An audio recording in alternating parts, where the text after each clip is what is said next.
장기호는 녹음을 들으며 얼굴이 점점 굳어졌습니다. 내가 그렇게 바보였나?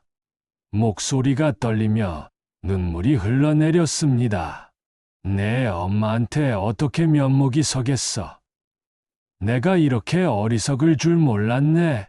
75세 노인이 처음으로 보여주는 절망적인 눈물이었습니다. 평생의 신념이 무너지는 순간 아버지는 완전히 무너져 내렸습니다. 오늘 사연 시작하기 전에 무료 버튼인 구독과 좋아요 꼭 눌러주세요. 그러면 여러분들께 복이 찾아올 거예요. 서울 성북구의 골목길 깊숙한 곳, 세월의 흔적이 고스란히 묻어있는 오래된 단독주택이 서 있습니다. 낡은 대문 앞에는 장기호 구두수선이라고 쓰인 작은 간판이 바람에 흔들리고 있었습니다. 페인트가 벗겨진 간판 위로 세월의 무게가 느껴졌습니다. 이곳에서 75세 장기호는 평생을 살아왔습니다. 젊은 시절부터 시작한 구두수선 일로 두 자녀를 키우고 아내와 함께 소소하지만 따뜻한 가정을 꾸려왔던 곳이었죠. 새벽 5시 장기호는 알람도 없이 습관처럼 눈을 뜹니다. 50년 넘게 이어온 생활 패턴이었습니다. 옆자리는 여전히 비어 있습니다. 아내가 세상을 떠난 지 벌써 10년이 흘렀지만 아직도 그 자리가 차갑게 느껴집니다. 여보야, 오늘도 또 하루가 시작이네. 혼잣말을 중얼거리며 몸을 일으킵니다. 무릎이 시큰거리고 허리가 뻣뻣합니다. 나이가 들수록 몸 곳곳에서 신호를 보내지만 장기호는 대수롭지 않게 여겼습니다. 간단한 아침을 준비합니다. 예전에는 아내가 정성스럽게 차려주던 밥상이었는데 이제는 김치와 밥, 그리고 어제 딸이 가져다 준 밑반찬이 전부입니다. 된장찌개 한 그릇을 끓이며 아내를 떠올립니다. 당신이 끓여주던 찌개 맛은 따라할 수 없네. 혼자 먹는 식사는 언제나 쓸쓸했습니다. 오전 9시 작업실로 내려갑니다. 계단을 내려갈 때마다 삐그덕거리는 소리가 납니다. 벽면을 가득 채운 구두들이 그를 맞이합니다. 남성용 구두, 여성용 구두, 아이들 신발까지 온갖 종류의 신발들이 주인을 기다리고 있었습니다. 50년 넘게 이 일을 해왔지만 요즘에는 손님이 많이 줄었습니다. 새 신발을 사는 것이 수선하는 것보다 저렴해진 세상이니까요. 하지만 장기호는 여전히 정성스럽게 바늘에 실을 꿰고 낡은 신발에 새 생명을 불어넣습니다. 신발도 사람과 같아. 정성으로 돌보면 오래 간다고. 손놀림은 여전히 정확했습니다. 평생 해온 일이라 눈을 감고도 할 수 있을 정도였죠. 오늘도 몇 켤레의 신발이 수선을 기다리고 있었습니다. 동네 할머니가 맡긴 운동화, 중학생이 가져온 농구화까지. 첫째 아들 동우는 52세로 건축사 사무소를 운영하고 있습니다. 강남에 위치한 사무소는 겉보기에 그럴듯해 보였지만 사실은 큰 빚을 지고 있었습니다. 몇 년 전 무리한 부동산 투자로 인해 7억 원의 손실을 보았고 이제는 매달 이자만 갚기도 벅찬 상황입니다. 밤마다 혼자 사무실에 남아 계산기를 두들기며 한숨을 쉽니다. 아버지께 말씀드릴 수도 없고 어떻게 해야 할까? 고등학생 아들의 학비와 생활비까지 생각하면 머리가 지끈거립니다. 아내에게도 사업이 잘 되고 있다고 거짓말을 하고 있었습니다.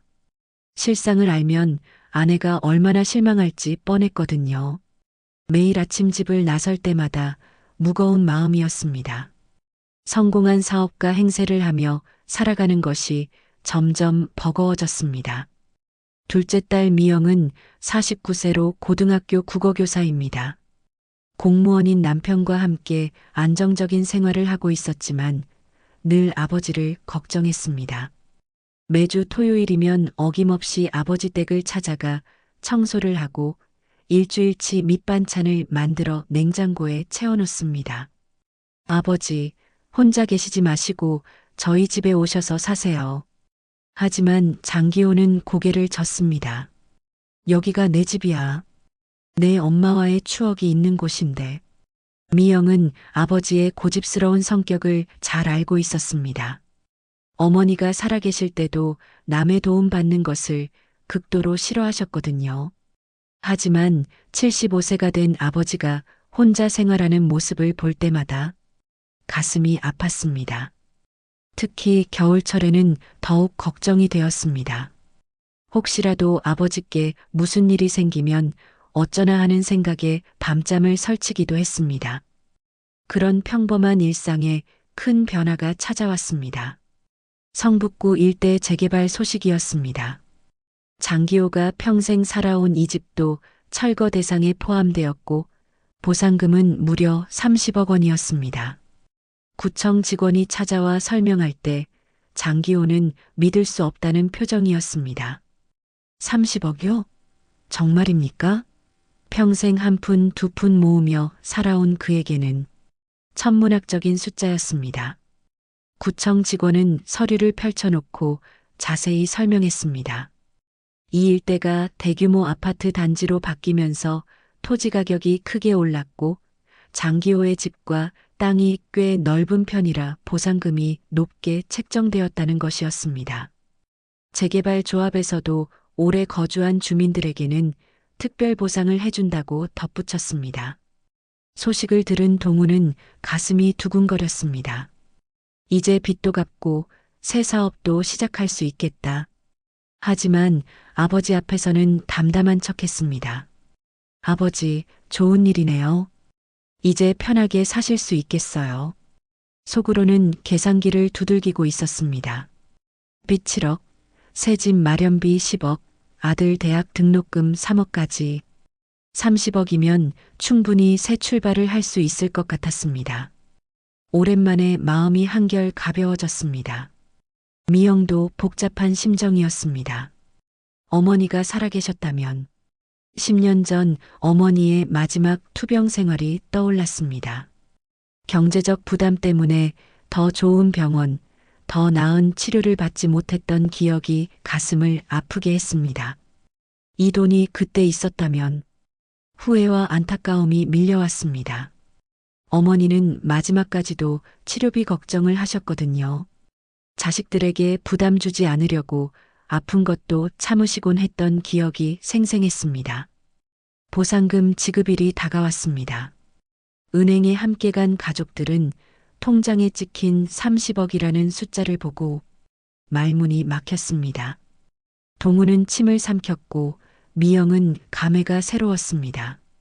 장기호는 떨리는 손으로 통장을 받아들었습니다. 평생 이런 돈을 만져볼 줄 몰랐네. 은행 직원도 이런 큰 거래는 처음이라며 신중하게 절차를 진행했습니다. 보안을 위해 특별실에서 업무를 처리했습니다. 그날 저녁 온 가족이 모여 식사를 했습니다. 오랜만에 둘러앉은 식탁이었습니다. 장기호는 말했습니다. 이제 걱정 없이 살 수 있겠다. 너희들도 고생 많았어. 동훈이 조심스럽게 물었습니다. 아버지, 앞으로 계획은 어떻게 세우실 건가요? 새 집도 알아보셔야 하고. 미영도 덧붙였습니다. 요양원이나 실버타운 같은 곳도 알아보시면 어떨까요? 요즘은 시설도 좋고 프로그램도 다양하대요. 하지만 장기호의 대답은 의외였습니다. 천천히 생각해보마. 급할 것 없어. 그의 눈빛에는 뭔가 다른 생각이 스쳐 지나가는 것 같았습니다. 내가 알아서 할 테니까 걱정 말아라. 자녀들은 아버지의 말에 안도했지만 동시에 약간의 답답함도 느꼈습니다. 구체적인 계획 없이는 불안했거든요. 이렇게 큰 돈을 혼자 관리하시기에는 부담스러울 것 같았습니다. 장기호는 그날 밤 혼자 거실에 앉아 오랜 시간 생각했습니다. 30억이라는 돈 앞에서 자녀들의 속마음을 모르는 바가 아니었습니다. 하지만 그의 마음속에는 10년 전의 기억이 떠올랐습니다. 아내의 마지막 순간들, 그리고 그때 자신을 도와준 한 사람의 얼굴이 이제 갚을 때가 된 것 같다. 장기호의 눈에는 결의가 서려 있었습니다. 겉으로는 평화로워 보이는 이 순간이 사실은 새로운 시작의 신호탄이었습니다. 보상금을 받은 지 일주일이 지났습니다.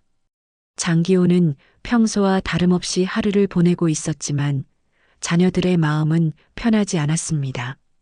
30억이라는 거금에 대한 구체적인 계획을 아버지가 말씀해 주시지 않기 때문이었습니다. 동우는 며칠째 밤잠을 설치고 있었습니다. 비톡촉 전화는 계속 걸려오고 이자는 눈덩이처럼 불어나고 있었습니다. 어제도 채권자에게서 연락이 왔습니다. 동훈 씨, 이번 달 이자라도 입금해 주세요. 더 이상 기다리기 어려워요. 동훈은 핸드폰을 끊고 한숨을 쉬었습니다. 아버지께 직접 말씀드리기도 어렵고 그렇다고 이대로 손 놓고 있을 수도 없는 상황이었습니다. 30억 중에서 일부만이라도 빌릴 수 있다면 모든 문제가 해결될 텐데 하는 생각이 간절했습니다. 하지만 아버지는 돈 이야기만 나오면 표정이 굳어지셨습니다. 미영 역시 불안한 마음이었습니다. 아버지가 나이가 드시면서 판단력이 흐려질 수도 있다는 걱정이 들었거든요. 요즘 노인들을 상대로 한 금융 사기가 많다는 뉴스를 볼 때마다 가슴이 철렁했습니다. 혹시나 아버지가 사기를 당하시거나 잘못된 투자를 하실까봐 노심초사였습니다. 토요일 오후 미영은 평소처럼 아버지 댁을 찾았습니다. 아버지, 은행 통장 관리는 어떻게 하고 계세요? 조심스럽게 물어봤습니다. 요즘 보이스피싱 같은 사기도 많다고 하니까 조심하셔야 해요. 장기호는 짧게 대답했습니다. 내가 알아서 하고 있어. 걱정 말아라. 하지만 미영은 좀 더 구체적인 답변을 원했습니다. 아버지, 그런 큰 돈을 혼자 관리하시기엔 부담스러우실 텐데요. 저희가 도와드릴까요? 장기호는 고개를 저었습니다. 아직 내가 정신이 멀쩡한데 뭔 소리야. 내 돈은 내가 알아서 한다. 그때 미영이 눈치챈 것이 있었습니다. 평소 아버지 방에 놓여있던 통장들이 보이지 않았습니다. 예전에는 서랍 위에 대수롭지 않게 놓여 있었는데 이제는 어디에도 없었습니다. 아버지, 통장은 어디에 보관하세요? 미영이 물었습니다. 안전한 곳에 둬놨으니까 걱정 마라. 장기호의 대답은 더욱 짧아졌습니다. 미영은 뭔가 이상하다는 느낌을 받았습니다. 아버지가 평소보다 예민해지신 것 같았거든요. 돈 이야기만 나오면 얼굴이 굳어지고 말수가 줄어들었습니다. 그런데 며칠 후부터 이상한 일들이 벌어지기 시작했습니다. 평소 검소하게 살던 장기호가 갑자기 새 양복을 맞춰 입고 나타났습니다. 고급 백화점에서 산 것처럼 보이는 값비싼 브랜드의 양복이었습니다. 평생 작업복과 낡은 옷만 입고 사셨던 아버지에게는 어울리지 않는 차림이었습니다. 동훈이 깜짝 놀라며 물었습니다. 아버지, 어디서 그런 좋은 옷을 사셨어요? 장기호는 대수롭지 않게 답했습니다. 이제 좀 차려입고 다녀야지. 늙어서도 단정해야 한다고. 하지만 동훈이 보기에는 단순히 단정한 정도를 넘어선 것 같았습니다. 양복의 브랜드를 확인해 보니 수백만 원은 좋게 넘을 것 같은 고급품이었습니다. 평생 10,000원짜리 옷도 아까워하셨던 아버지가 말입니다. 다음 날에는 더욱 놀라운 일이 있었습니다. 장기호가 동네에서 가장 비싼 한정식 집에서 나오는 모습을 미영이 목격한 것입니다. 그 식당은 1인당 15만 원이 넘는 고급 한정식 집이었습니다. 평생 1,000원짜리 국밥으로 끼니를 때우시고 외식이라고는 김밥 천국에서 김밥 한 줄 드시는 게 전부였던 아버지가 말입니다. 미영은 믿을 수 없었습니다. 더욱 이상한 것은 아버지 혼자가 아니었다는 점이었습니다. 식당 앞에서 누군가와 함께 나오는 모습이었는데 거리가 멀어서 정확히 누구인지는 확인할 수 없었습니다. 하지만 분명히 여성이었고 아버지와 자연스럽게 대화를 나누고 있었습니다. 미영은 급하게 가까이 다가가려 했지만 이미 아버지는 택시를 타고 사라진 후였습니다. 그날 저녁 미영이 아버지께 물어봤습니다. 아버지, 오늘 한정식 집에서 식사하셨다면서요? 누구와 함께 가셨어요? 장기호는 잠시 당황하는 기색을 보였습니다. 그래, 가끔은 좋은 음식도 먹어야지. 이제 여유가 생겼으니까. 하지만 누구와 함께 갔는지에 대해서는 대답을 피했습니다. 미영은 뭔가 석연치 않다는 느낌을 받았습니다. 아버지의 표정에서 어색함이 느껴졌거든요. 일주일 후, 동우는 더욱 충격적인 장면을 목격했습니다. 아버지가 백화점 한복 매장에서 비싼 한복을 구입하시는 모습이었습니다. 점원이 정중하게 인사하며 포장해주는 모습을 보니 단골 손님처럼 보였습니다. 한복 가격표를 슬쩍 확인해 보니 500만 원이 넘는 고급 한복이었습니다. 동우는 급하게 아버지께 다가갔습니다. 아버지, 여기서 뭘 하세요? 장기호는 당황했지만 애써 태연한 척했습니다. 좋은 옷 하나 사는 게 뭐 이상하냐? 동우는 의아했습니다. 평생 절약하며 사셨던 아버지가 갑자기 이렇게 큰 돈을 쓰시다니. 한복까지 사실 특별한 이유가 있으신가요? 장기호는 짧게 답했습니다. 내 돈 내가 쓰는 건데 왜 이래? 점원이 듣고 있으니 창피하다는 듯 목소리를 낮췄습니다. 점원에게 물어보니 더욱 놀라운 사실이 드러났습니다. 어르신께서 지난주에도 오셔서 여성용 한복을 구매하셨다고 했습니다.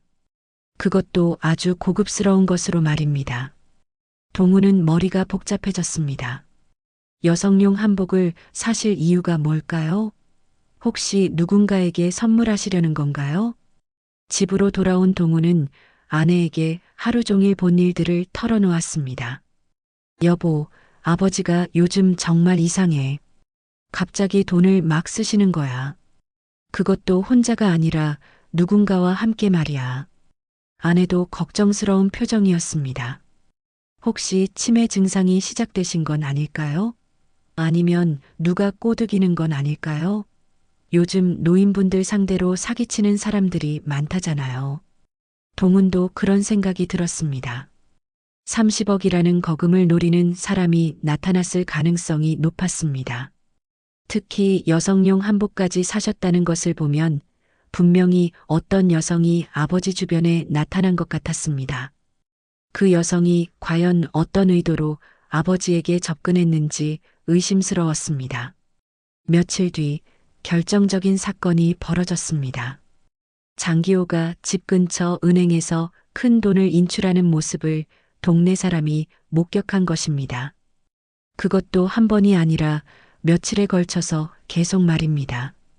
한 번에 수천만 원씩 인출하는 모습이었다고 했습니다. 소문은 순식간에 퍼졌습니다. 장노인이 요즘 큰 돈을 뽑아서 어디 쓰고 다닌다더라. 혹시 사기당하는 건 아닐까? 동네 사람들도 걱정하기 시작했습니다. 평생 검소하게 사시던 분이 갑자기 그렇게 큰 돈을 쓰신다는 게 이상하다는 것이었습니다. 동훈에게 소식이 전해졌을 때 그는 깜짝 놀랐습니다. 혹시 정말로 누군가가 아버지를 이용하고 있는 건 아닐까요? 30억이 하루아침에 사라질 수도 있다는 생각에 등골이 서늘해졌습니다. 동훈은 즉시 아버지 댁으로 달려갔습니다. 아버지, 은행에서 돈을 많이 인출하셨다는데 사실인가요? 무슨 용도로 쓰시는 거예요? 장기호는 눈을 피하며 답했습니다. 내 돈인데 뭐가 문제야? 동훈은 목소리를 높였습니다. 문제가 아니라 걱정이 되는 거예요. 갑자기 생활 패턴이 바뀌시고 큰 돈을 쓰시니까 말입니다. 그때 장기호가 처음으로 화를 냈습니다. 너희들은 내가 늙어서 판단력이 없다고 생각하는 거야? 나도 사람이야. 평생 구두나 기우며 살았는데 이제 좀 여유롭게 살면 안 되겠어? 동우는 아버지의 반응에 당황했습니다. 그런 뜻이 아니라요. 다만 계획적으로 쓰셨으면 해서요. 혹시 누군가 아버지를 이용하는 건 아닌지 걱정돼서 그래요. 장기호는 더욱 격앙된 목소리로 말했습니다. 계획은 내가 다 세워놨어. 너희들이 알 필요 없고, 그리고 이제부터 내 개인적인 일에 간섭하지 마라. 내가 뭘 하든 상관없어. 동우는 아버지의 변한 모습에 충격을 받았습니다. 평소 온화하셨던 아버지가 이렇게 화를 내시는 모습은 처음 봤거든요. 분명히 뭔가 숨기고 계시는 게 있었습니다. 아버지가 화를 내신 후 며칠이 지났습니다. 동훈과 미영은 더욱 불안해졌습니다. 분명히 아버지 주변에 무슨 일이 일어나고 있었고 그것은 30억과 관련이 있어 보였습니다. 두 남매는 조심스럽게 아버지를 지켜보기로 했습니다. 그런데 며칠 뒤 동네에서 충격적인 소문이 돌기 시작했습니다. 장노인이 요즘 여자랑 같이 다닌다더라. 그것도 젊은 여자와 말이야. 소문을 들은 동우는 믿을 수 없었습니다. 75세 아버지가 여성과 만난다는 게 말이 되나요? 하지만 여러 사람들이 목격했다고 하니 무시할 수도 없었습니다.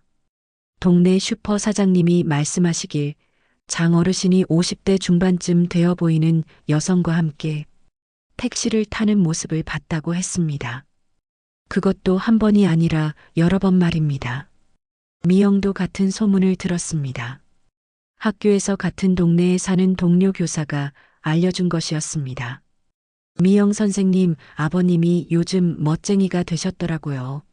새 양복 입고 여성분과 함께 다니시던데요. 미영은 당황했습니다. 설마 아버지가 재혼을 생각하고 계신 건 아니겠죠? 어머니가 돌아가신 지 10년이 지나긴 했지만 아직도 받아들이기 어려웠습니다. 동우는 직접 확인해 보기로 결심했습니다. 며칠 동안 아버지 댁 근처에서 지켜봤습니다. 그러던 어느 날 오후 정말로 아버지가 여성과 함께 나오는 모습을 목격했습니다. 50대 중반으로 보이는 세련된 여성이었습니다. 키가 크고 옷차림도 고급스러웠습니다. 머리는 단정하게 파마를 하고 명품 가방을 들고 있었습니다. 더욱 놀라운 것은 아버지의 모습이었습니다. 새로 산 양복을 말끔히 차려입고 구두도 반짝반짝 닦아 신었습니다. 심지어 향수까지 뿌린 것 같았습니다. 평생 그런 모습을 본 적이 없었는데 마치 젊은 남자처럼 보였습니다. 두 사람은 자연스럽게 팔짱을 끼고 걸어가고 있었습니다. 동우는 몰래 뒤를 따라갔습니다. 두 사람은 고급 커피숍으로 들어갔습니다. 커피 한 잔에 10,000원이 넘는 곳이었습니다. 평생 자판기 커피나 믹스커피만 드시던 아버지가 말입니다. 동우는 커피숍 창문 너머로 두 사람의 모습을 지켜봤습니다. 아버지는 평소와 달리 환한 표정으로 웃고 있었고 여성도 편안해 보였습니다.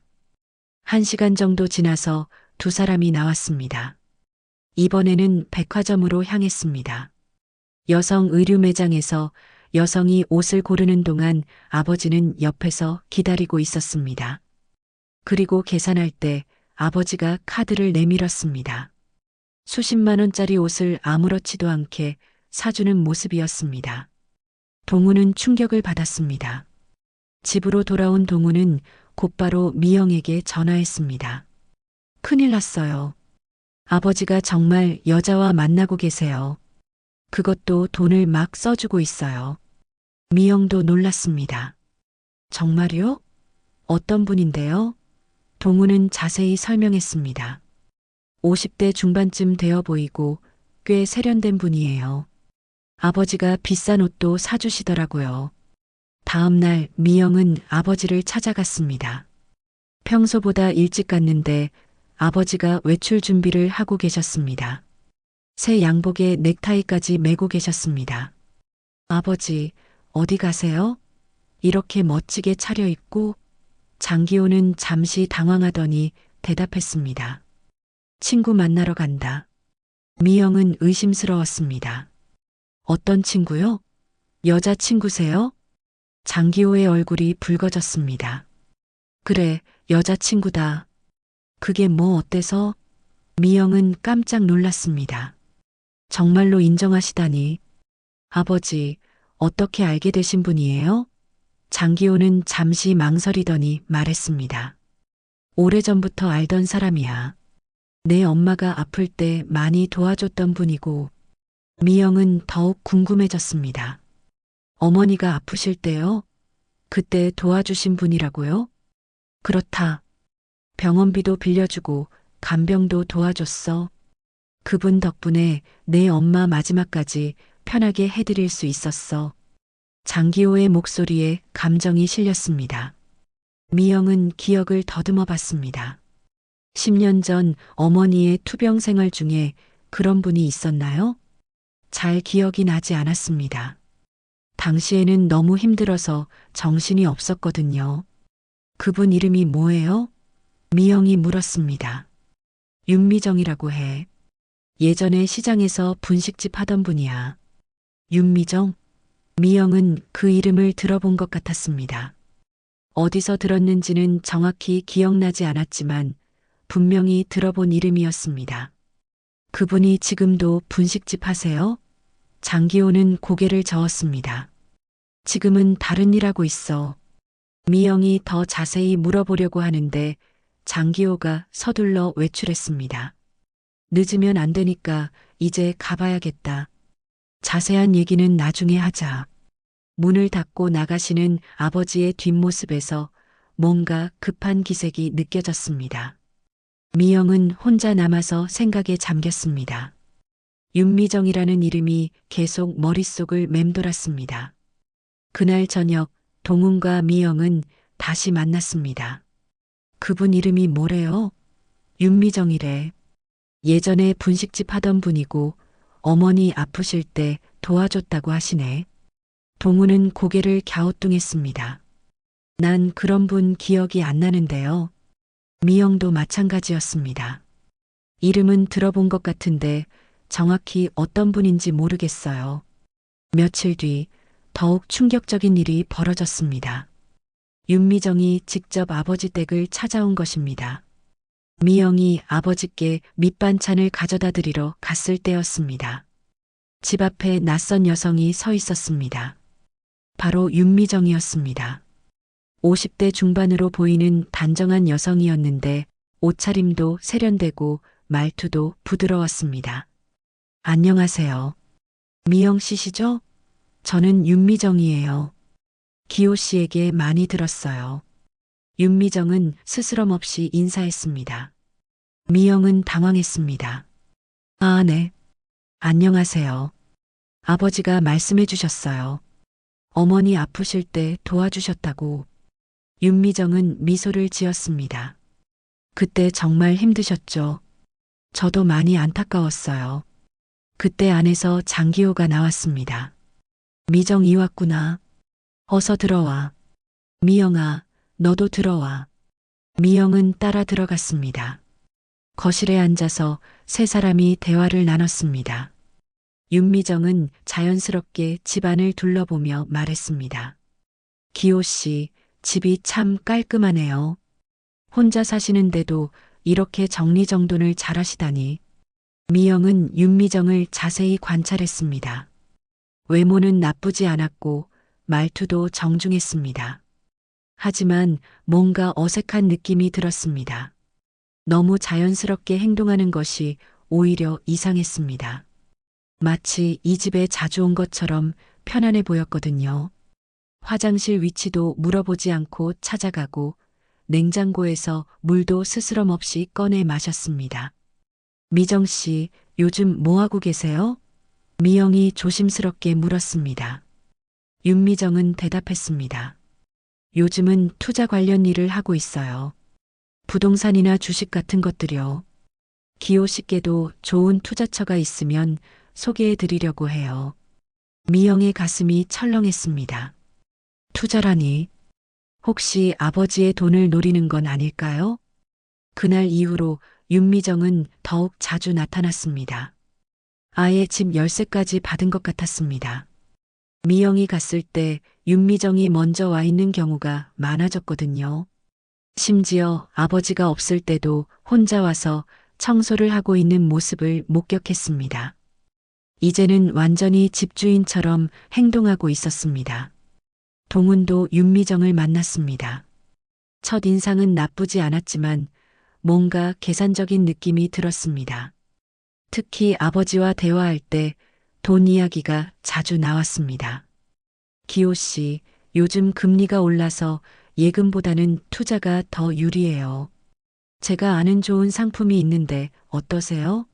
이런 식으로 자연스럽게 투자를 권하는 모습이었습니다. 가족의 신뢰에 금이 가기 시작했습니다. 아버지는 윤미정을 만나는 일이 점점 잦아지고 자녀들과는 거리를 두기 시작했습니다. 돈 이야기만 나오면 불편해하시고 윤미정 얘기만 나와도 예민하게 반응했습니다. 30억이라는 거금 앞에서 가족의 모습이 조금씩 변해가고 있었습니다. 윤미정이 아버지 집에 자주 드나들기 시작한 지 한 달이 지났습니다.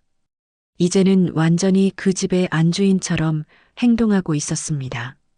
미영이 토요일에 찾아갔을 때도 윤미정이 먼저 와서 청소를 하고 있었습니다. 앞치마까지 두르고 설거지를 하는 모습을 보니 마치 며느리가 된 것 같았습니다. 안녕하세요, 미영 씨. 제가 좀 일찍 와서 정리하고 있었어요. 윤미정은 스스럼 없이 인사했습니다. 미영은 복잡한 심정이었습니다. 한편으로는 아버지가 외롭지 않으셔서 다행이라는 생각도 들었지만 다른 한편으로는 뭔가 성급하다는 느낌이 들었습니다. 아직 제대로 알아보지도 못한 사이인데 너무 깊이 들어온 것 같았거든요. 아버지는 어디 계세요? 미영이 물었습니다. 기호 씨는 목욕탕에 가셨어요. 제가 같이 가자고 했는데 혼자 가시겠다고 하시네요. 그런데 윤미정의 다음 말이 미영을 깜짝 놀라게 했습니다. 미영 씨, 저는 기호 씨의 반려자예요. 앞으로도 자주 뵐 거고 이 집에서 기호 씨를 돌봐드릴 생각이에요.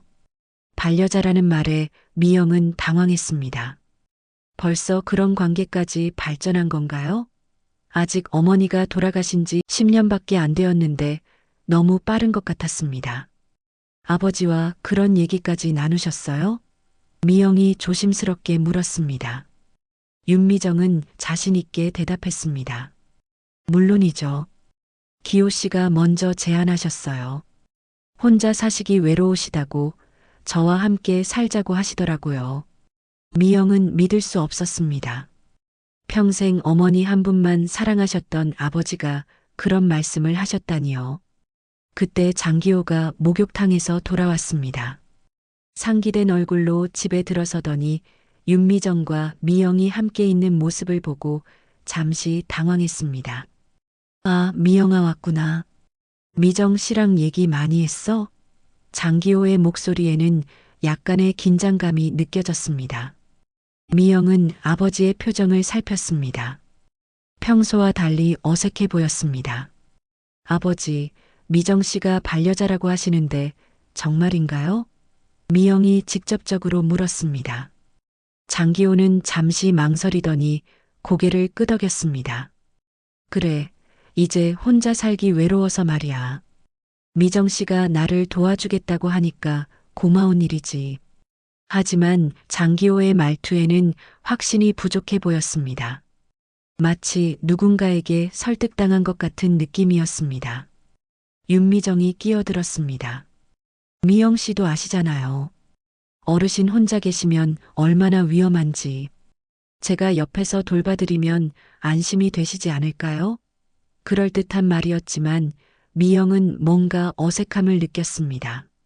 너무 완벽한 대답이었거든요. 마치 미리 준비해 둔 말 같았습니다.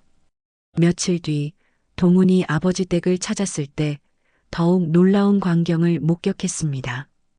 윤미정이 아버지 없이 혼자 집에 있었던 것입니다.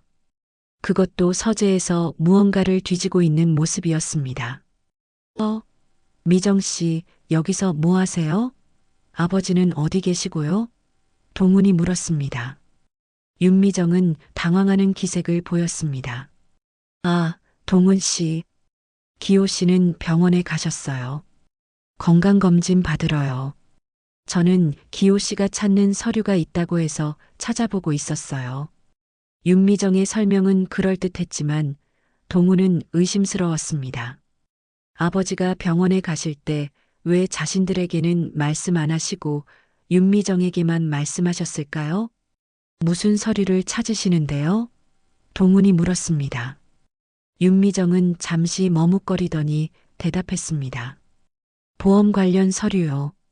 기호 씨가 보험을 바꾸려고 하시는데 기존 보험 증권을 찾으시더라고요. 동훈은 더욱 의아했습니다. 아버지가 보험을 바꾸신다고요? 왜 저희에게는 상의 안 하시고요? 그런 사소한 일까지 일일이 상의하실 필요 있나요? 윤미정의 목소리가 약간 날카로워졌습니다. 기호 씨도 이제 독립적으로 판단하실 수 있는 분이잖아요. 동우는 윤미정의 태도 변화를 놓치지 않았습니다. 처음에는 정중했는데 지금은 뭔가 방어적인 느낌이었습니다. 그날 저녁 아버지가 돌아오셔서 동훈이 물어봤습니다. 아버지, 오늘 병원 다녀오셨어요? 보험도 바꾸신다고요? 장기호는 잠시 당황하는 표정을 지었습니다. 아, 그래. 건강검진 받았어.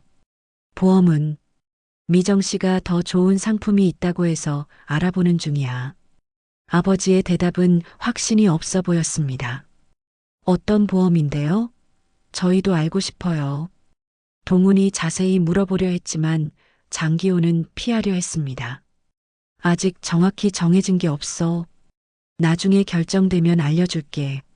하지만 동훈은 아버지가 뭔가 숨기고 계시다는 확신이 들었습니다. 평소 솔직하셨던 아버지가 이렇게 회피하시는 모습은 처음이었거든요. 일주일 후 더욱 심각한 일이 벌어졌습니다. 장기호의 생활비가 눈에 띄게 줄어든 것입니다. 평소 미영이 드리던 용돈을 거절하기 시작했습니다. 아버지, 용돈 드릴게요. 미영이 봉투를 내밀었을 때 장기호는 손사래를 쳤습니다. 아니야, 안 받아도 돼. 이제 내가 여유가 있으니까. 하지만 실제로는 평소보다 더 검소하게 생활하고 계셨습니다.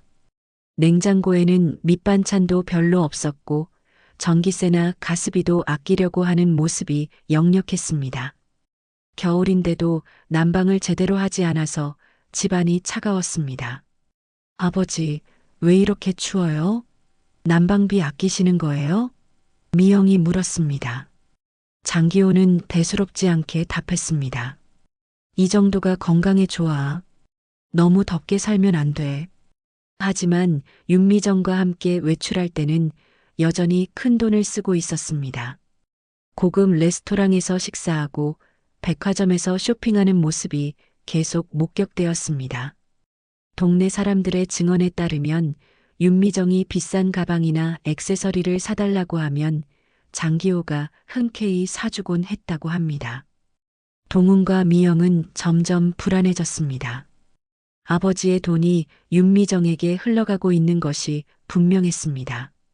하지만 아버지는 윤미정 이야기만 나오면 극도로 예민하게 반응했습니다. 너희들이 왜 미정 씨를 그렇게 나쁘게 생각하는 거야? 그분은 나를 진심으로 생각해주는 분이야.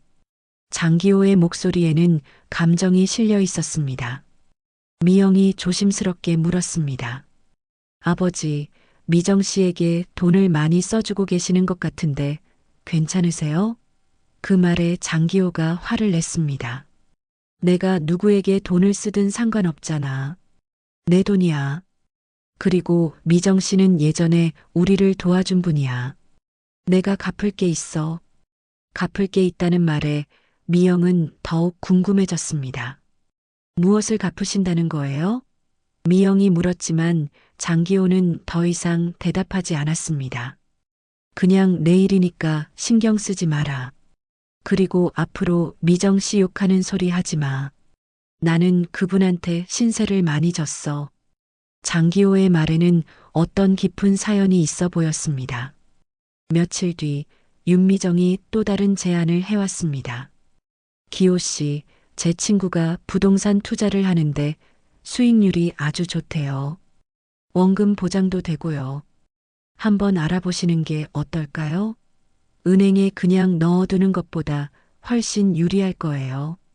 장기호는 고민하는 표정이었습니다. 그런 일은 잘 모르는데 윤미정은 설득했습니다.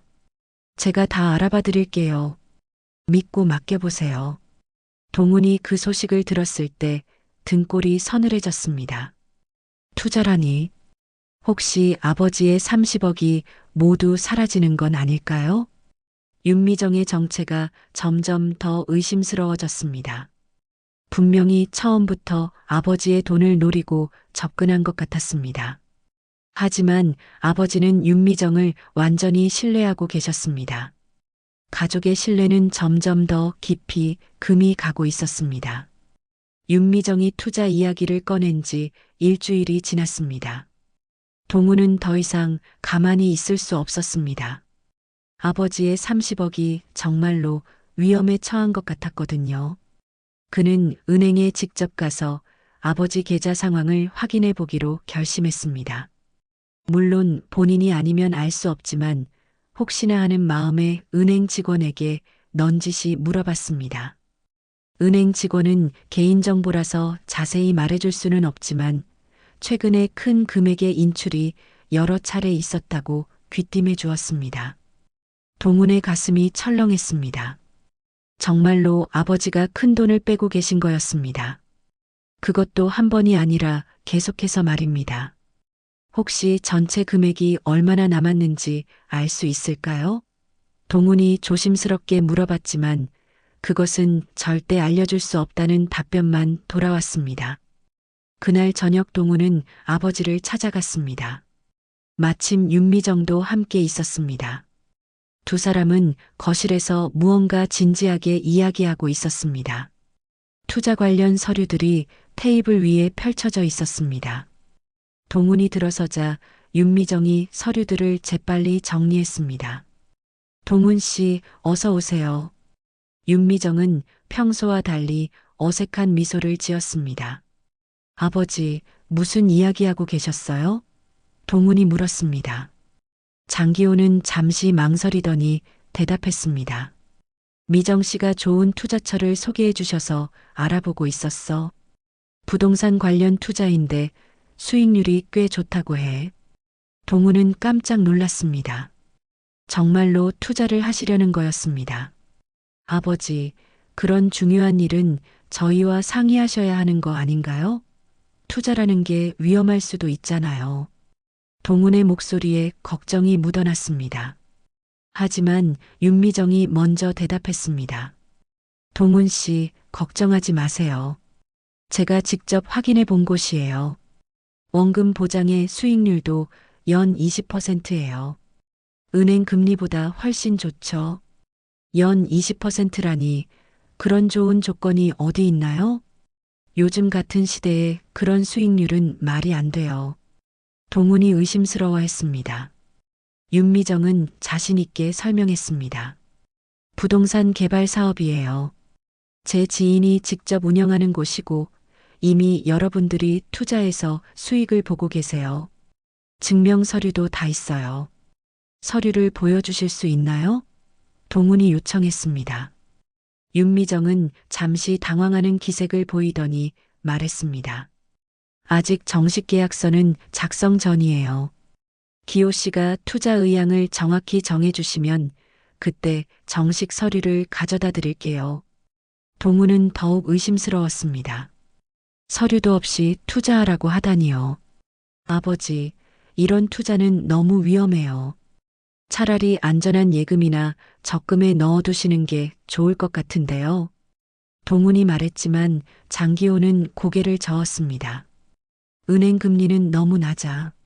물가 상승률도 못 따라가잖아. 미정 씨 말이 맞아. 좀 더 적극적으로 투자해야 해. 아버지가 윤미정의 편을 드는 모습에 동훈은 당황했습니다. 그때 윤미정이 결정적인 말을 했습니다. 기호 씨, 당신 덕분에 우리 집 대출 다 갚고 새 아파트까지 샀잖아요. 이제 저도 기호 씨를 위해서 뭔가 해드리고 싶어요.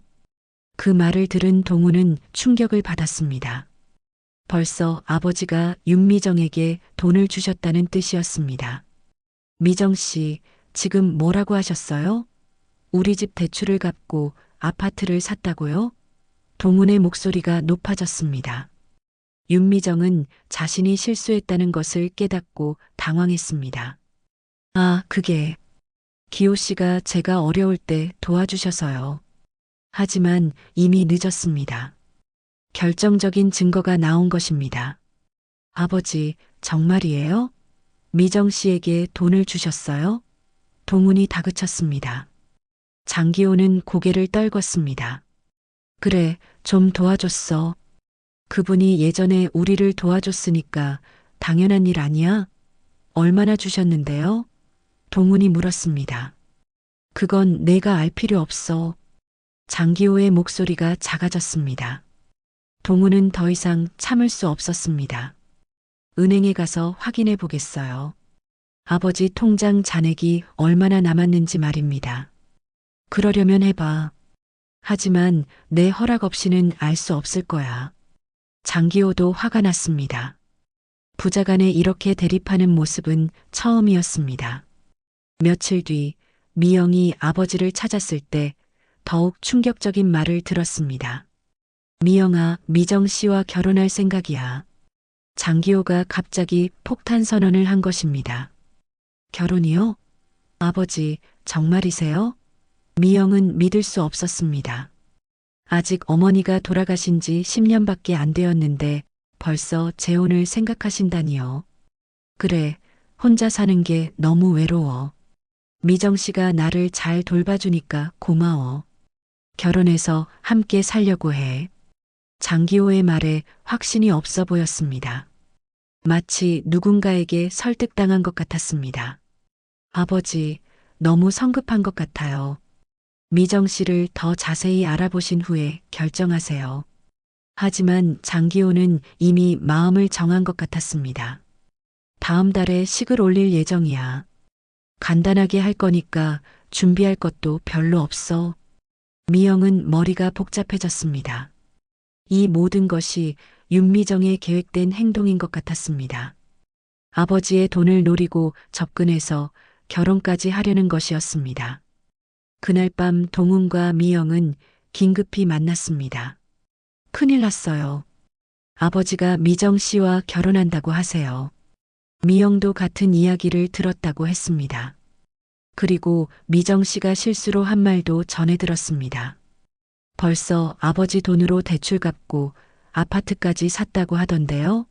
정말이에요? 두 남매는 심각한 상황임을 깨달았습니다.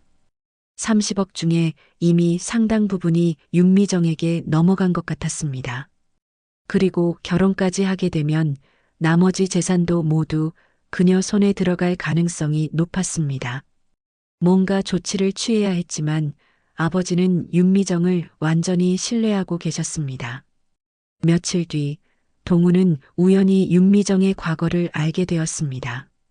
동네 어르신들에게 물어보니 예전에 분식집을 하다가 갑자기 사라진 사람이라고 했습니다. 그때도 주변 사람들에게 돈을 빌리고 사라진 적이 있다고 했습니다. 그리고 몇 년 후 다시 나타나서는 부동산 투자 사업을 한다고 다니고 있다는 소문도 들었습니다. 이 정보를 가지고 동훈은 아버지를 설득하려 했습니다. 아버지, 미정 씨 과거를 아세요?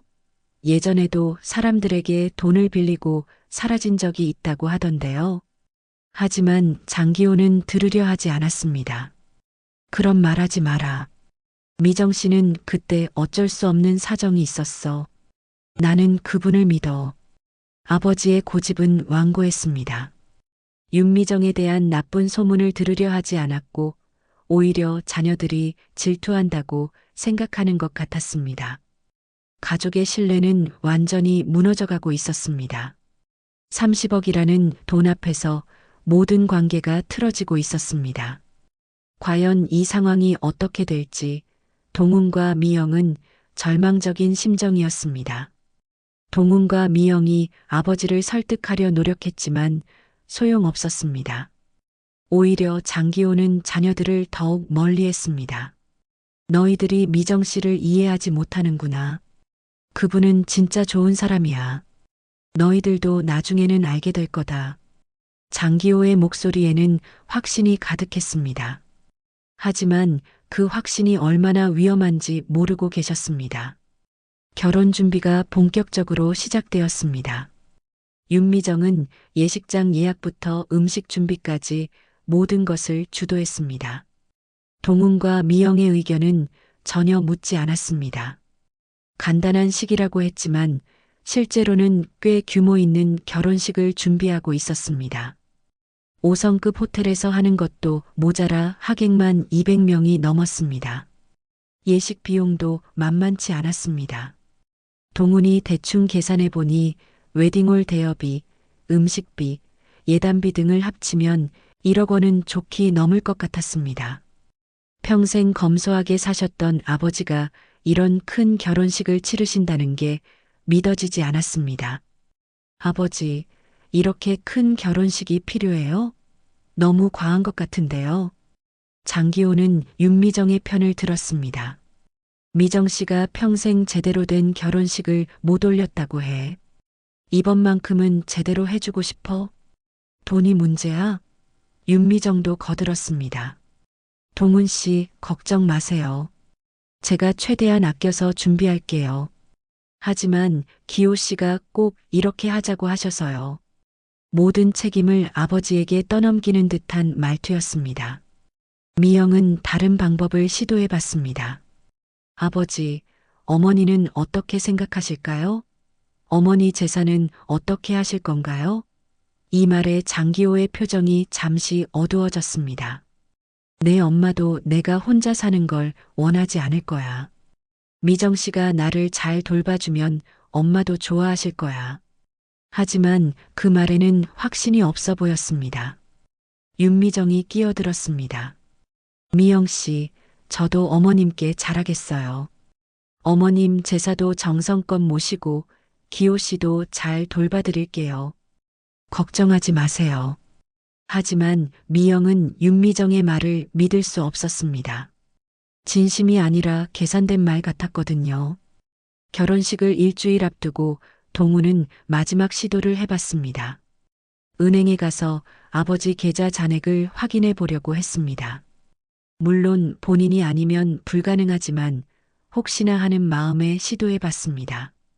하지만 당연히 거절당했습니다. 개인정보라서 절대 알려드릴 수 없다는 답변만 돌아왔습니다. 그런데 그날 밤 뜻밖의 기회가 찾아왔습니다. 장기호가 갑자기 응급실에 실려간 것입니다. 혈압이 갑자기 올라서 쓰러지셨다고 했습니다.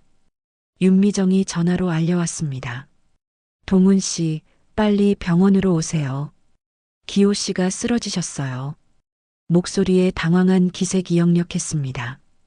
병원에 도착한 동훈과 미영은 의사의 설명을 들었습니다. 스트레스성 고혈압으로 보인다고 했습니다.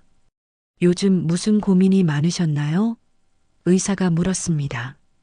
동훈은 결혼 준비 때문에 스트레스를 받으신 것 같다고 답했습니다. 윤미정은 옆에서 아무 말도 하지 않았습니다.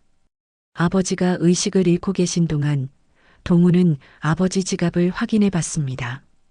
평소 지갑에 넣어두시던 통장이 있는지 보려는 것이었습니다. 하지만 지갑에는 현금 몇만 원과 신용카드만 있었습니다. 통장은 어디에도 보이지 않았습니다. 아마 윤미정이 보관하고 있는 것 같았습니다. 몇 시간 후 장기호가 의식을 회복했습니다. 아버지, 괜찮으세요? 미영이 걱정스럽게 물었습니다. 장기호는 힘없는 목소리로 대답했습니다. 괜찮아. 너무 피곤했나 보다. 의사는 며칠 입원하시는 게 좋겠다고 했습니다. 정밀 검사도 받아보시고 충분히 쉬셔야 한다고 했습니다. 그런데 윤미정이 반대했습니다. 의사 선생님, 결혼식이 일주일 후인데 꼭 입원해야 하나요? 기호 씨도 빨리 퇴원하고 싶어 하실 거예요. 의사는 환자의 건강이 우선이라고 했지만 윤미정은 계속 퇴원을 주장했습니다. 결혼식 준비 때문에 바쁘다는 이유였습니다. 그날 밤 동훈과 미영은 병실에서 교대로 아버지를 돌봤습니다. 윤미정은 집에 가서 쉬겠다며 먼저 돌아갔습니다. 아버지가 혼자 있을 때 미영이 조심스럽게 물어봤습니다. 아버지, 정말 괜찮으세요? 요즘 스트레스 많이 받으시는 것 같은데요. 장기호는 한참 침묵하더니 말했습니다. 미영아, 아빠가 잘못 생각한 건 아닐까? 갑자기 무슨 말씀이세요? 미영이 놀랐습니다. 결혼 말이야. 너무 성급했나 싶어. 내 엄마한테 미안하기도 하고. 장기호의 목소리에 후회가 묻어났습니다. 미영은 기회라고 생각했습니다. 아버지, 아직 늦지 않았어요. 결혼은 신중하게 결정하세요.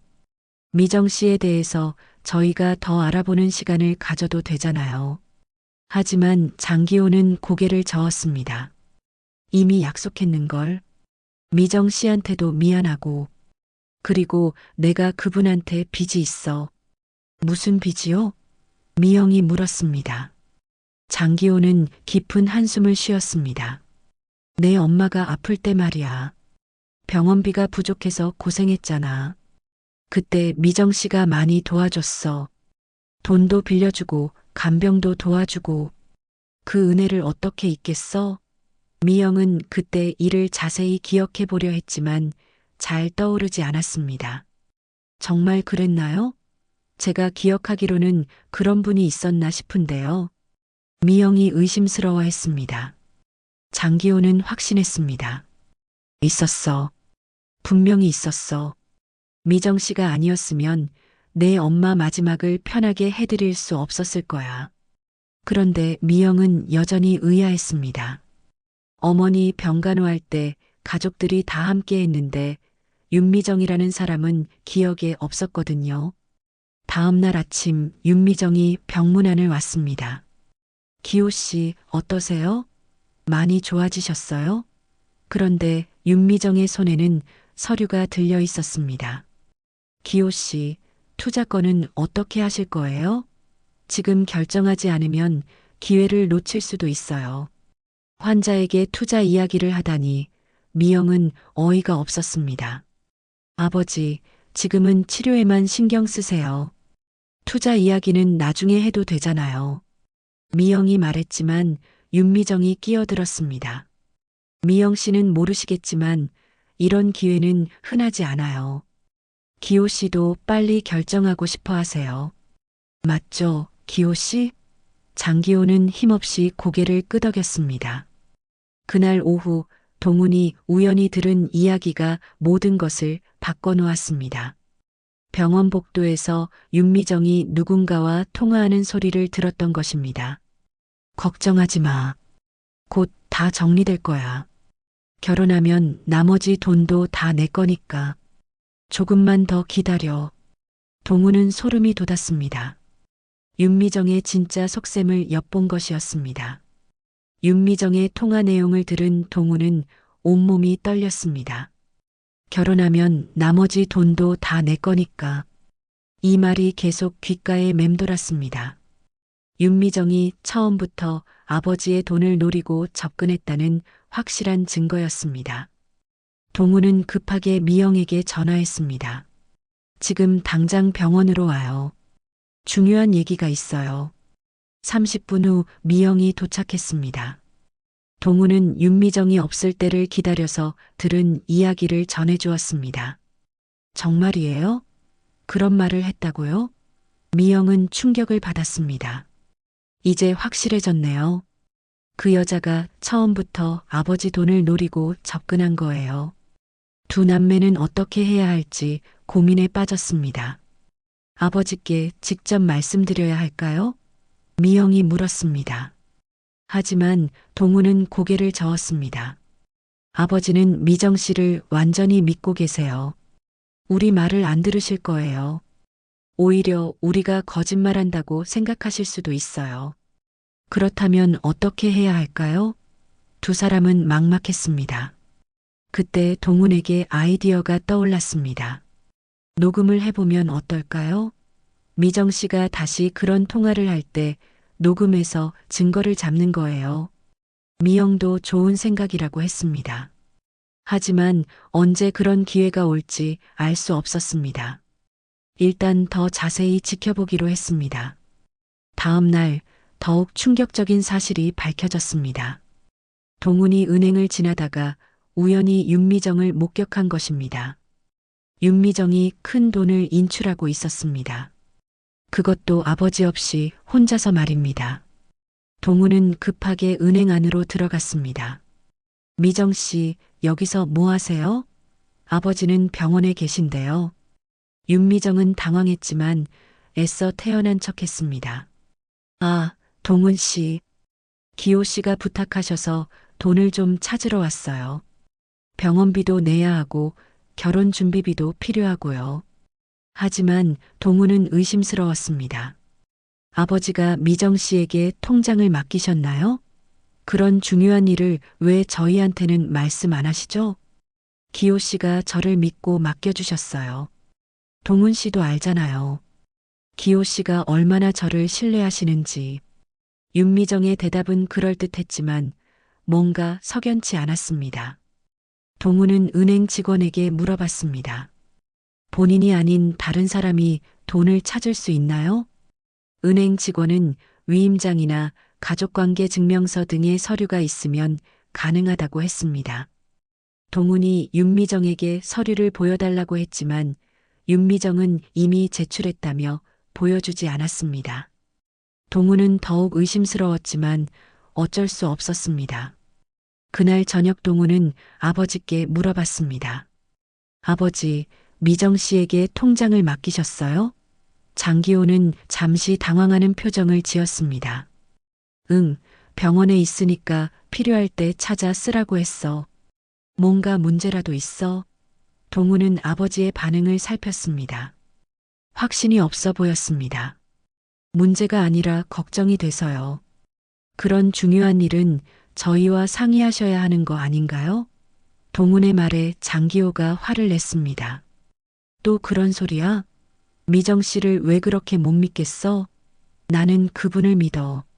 아버지의 격한 반응에 동훈은 더 이상 말하지 못했습니다.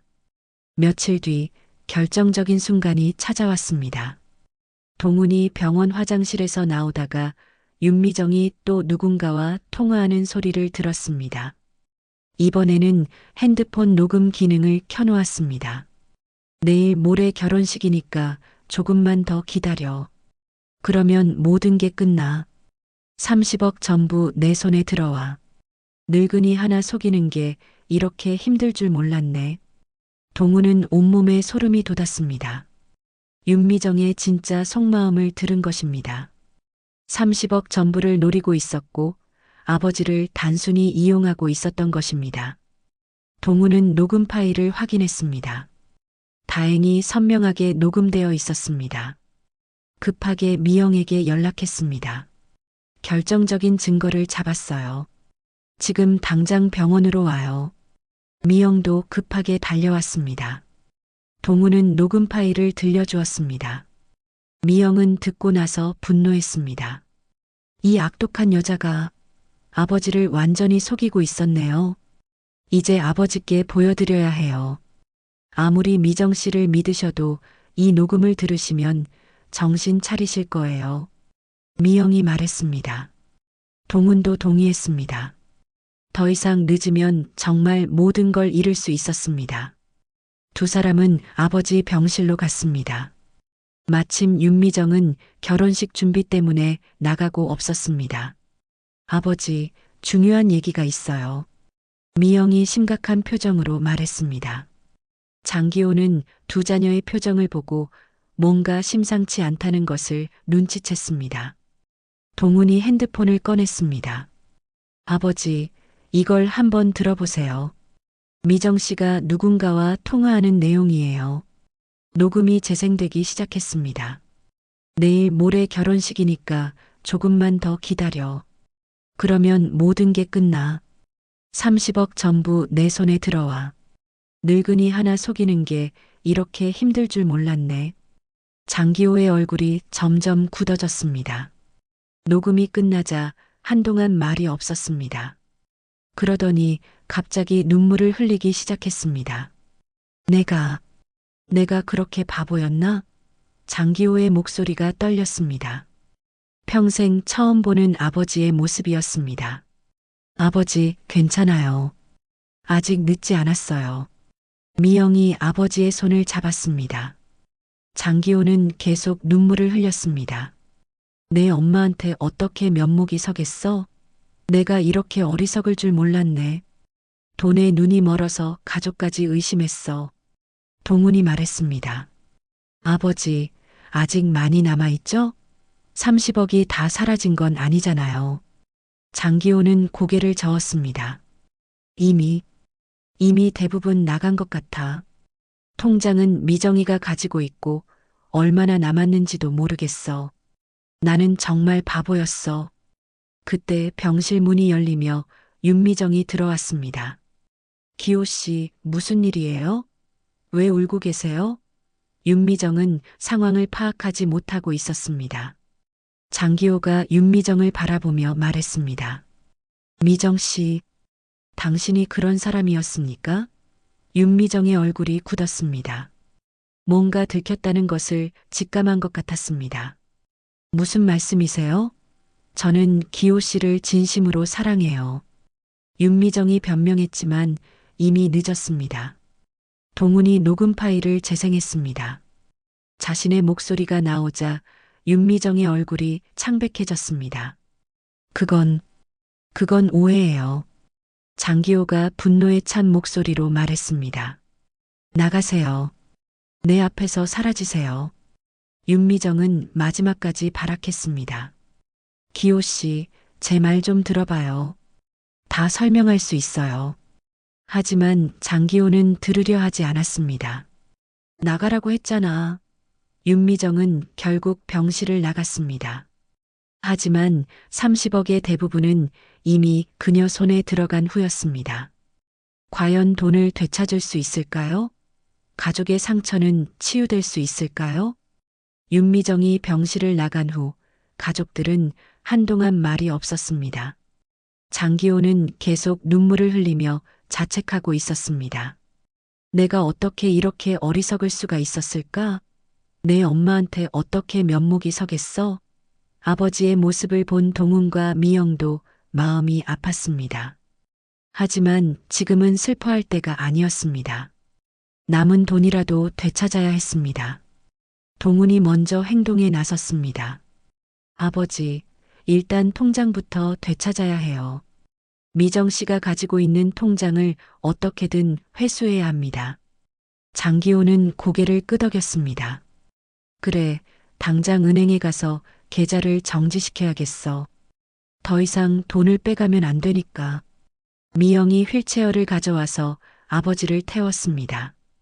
병원에서 외출 허가를 받고 급하게 은행으로 향했습니다. 은행에 도착한 가족들은 급하게 상황을 설명했습니다. 통장을 사기범에게 빼앗겼다고 신고하고 계좌를 정지시켜달라고 요청했습니다. 은행 직원은 본인 확인 후 즉시 계좌를 정지시켜 주었습니다. 그리고 잔액을 확인해 주었습니다. 30억 중에 남은 돈은 고작 3억 원이었습니다. 27억이 이미 사라진 것이었습니다. 장기호는 그 숫자를 보고 더욱 절망했습니다. 27억이나 사라졌다니. 내가 정말 바보였구나. 평생 모은 돈이 순식간에 날아가 버렸네. 동훈이 아버지를 위로했습니다. 아버지, 3억이라도 남은 게 다행이에요. 그리고 사기당한 돈은 경찰에 신고하면 되찾을 수도 있어요. 희망을 잃지 마세요. 미영도 덧붙였습니다. 저희가 있잖아요. 함께 이겨내요. 은행에서 나온 후 바로 경찰서로 향했습니다. 사기 신고를 하기 위해서였습니다. 경찰관은 자세한 경위를 들어보더니 말했습니다. 녹음 증거도 있고 사기 의도가 명확하니까 수사해 볼게요. 하지만 이미 해외로 도피했을 가능성도 있으니까 시간이 걸릴 수 있어요. 그래도 최선을 다해서 수사하겠습니다. 집으로 돌아온 가족들은 며칠 동안 불안한 시간을 보냈습니다.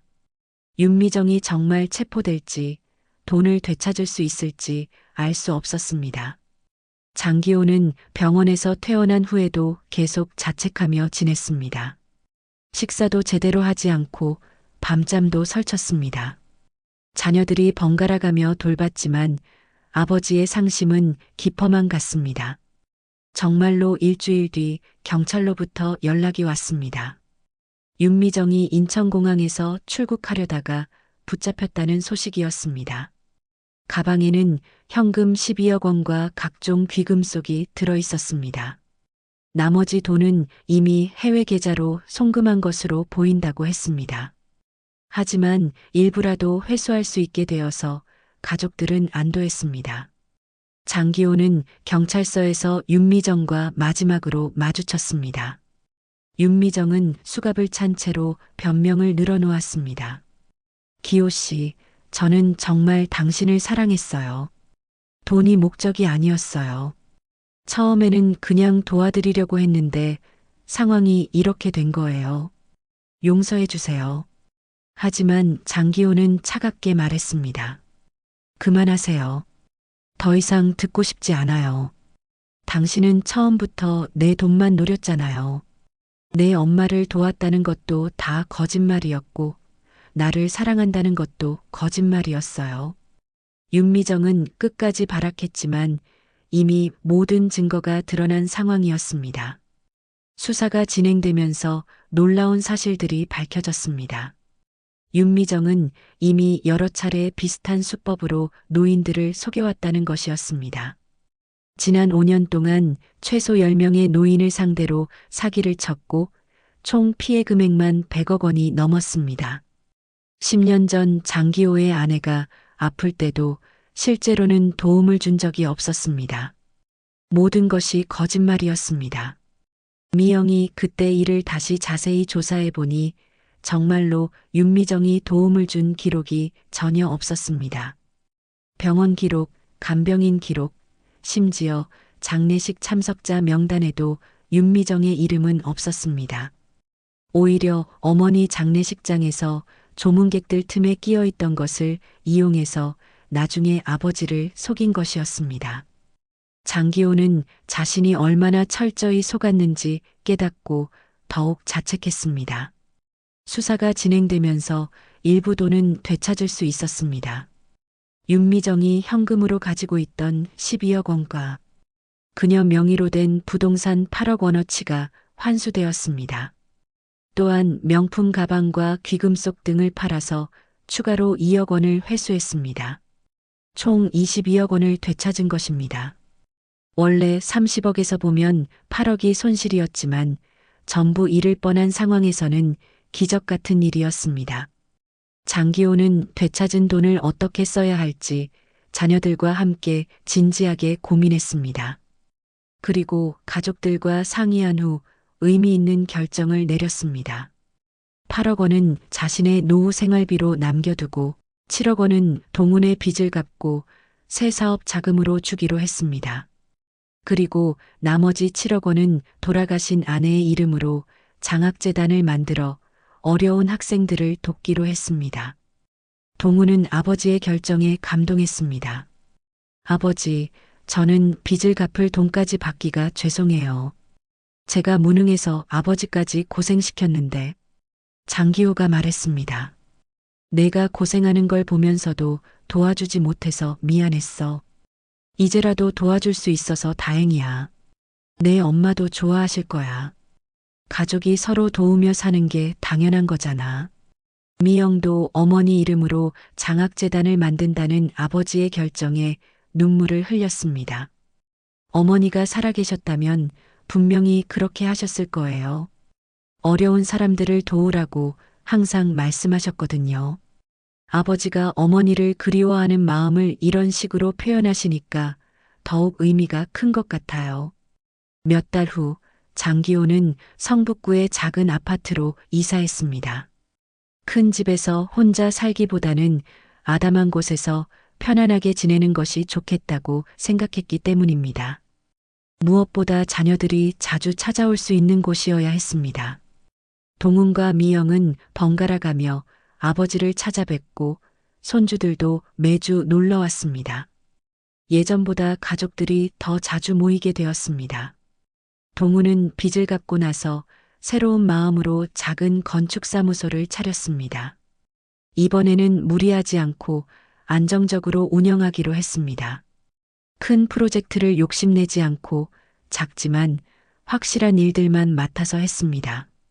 아버지의 도움으로 새 출발을 할 수 있게 된 것에 대해 늘 감사하는 마음을 가지고 있었습니다. 매일 아침 일어나면 아버지께 안부 전화를 드렸습니다.